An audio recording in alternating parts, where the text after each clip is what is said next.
Hi, I wanted to talk a little bit about registration preferences on the SD-90. And why that's important is because registrations were created by a diverse group of people playing different instruments to create them. And in creating them, those SD-90s or SD-60s or SD-9s had a certain configuration associated with them that was unique to how they were using their device to create the registration.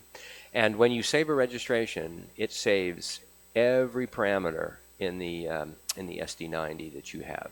So think of it as a snapshot of the entire configuration that's changed, that's saved in the registration.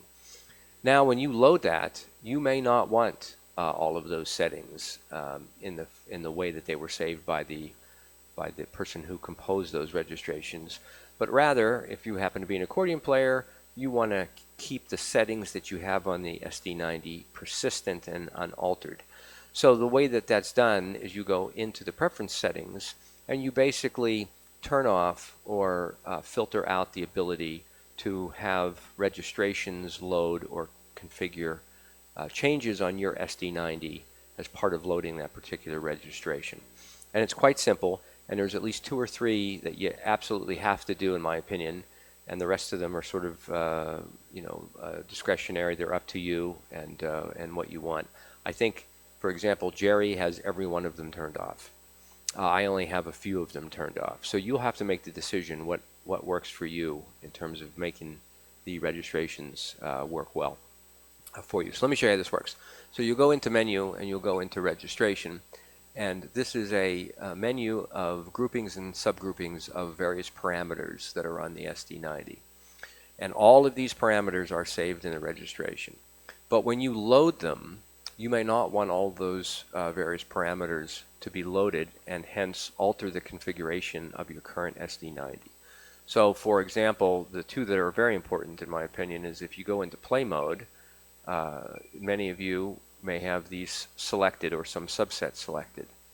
This says that whatever the registration's play mode is, I want you to bring that in and I want you to keep it. So if you're playing an accordion and the registration was created on a keyboard with a different play mode, then it's going to modify your play mode settings when you load the registration. And we typically don't want that. You want your unique controller configurations to remain intact and persistent. So you would turn these off. Nothing should be on in play mode. Same thing with MIDI. You may have preset checked. Well, if that's checked, then it's going to recall the MIDI presets the originator of the registration used, and that'll alter the current presets that you've defined in your MIDI configuration.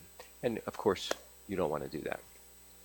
Some of the other ones that you might want to think about are, for example, in general, what slider does is if this is enabled, it's going to load the volume levels for the various style sections and voices for the registration.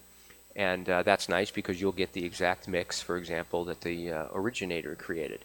But you may not like that based on your PA system and the way you've configured it. And you may want the registration to follow the faders and the volumes that you currently have physically set on the front panel of the SD-90. If you want that, you'll want to turn that off. Now when the registration loads, it'll be indicative of however you have your front panel settings. And let's be clear about this one. So for example, if your chord fader is completely turned off physically, it's down, and you have this enabled, when you bring in the registration, and let's say the registration was created with the chords at 3/4 volumes, you will hear 3/4 volume even though your physical fader is set off. If you don't want that to happen, you'll need to turn that off. So I keep mine off as an example. Let's see what else is there. The other one is in, so the guitar and micro mode, because I also plug my Roland into the analog input on the SD-90. And typically if this is turned on, if the person who saved the registrations with the input button off, then when you load the registration, it's going to make sure that it's off. But I want my input button turned on all the time because obviously I'm playing an instrument through it. So I would turn these off. Now, any registration that's loaded, regardless of the, or I should say, regardless of the settings, now will not alter the input setting that I've predetermined physically on the front panel of the SD-90. So you can go through these, and you know, there are some other options, and you can look at them, and if you just think of them in that way, what do you want to bring in from the style? What do you want to leave intact on the SD-90 and not altered by bringing in the, I'm sorry, I said style, I meant registration into the SD-90. So I hope that helps a little bit. Go ahead and post questions below if this is confusing in any way.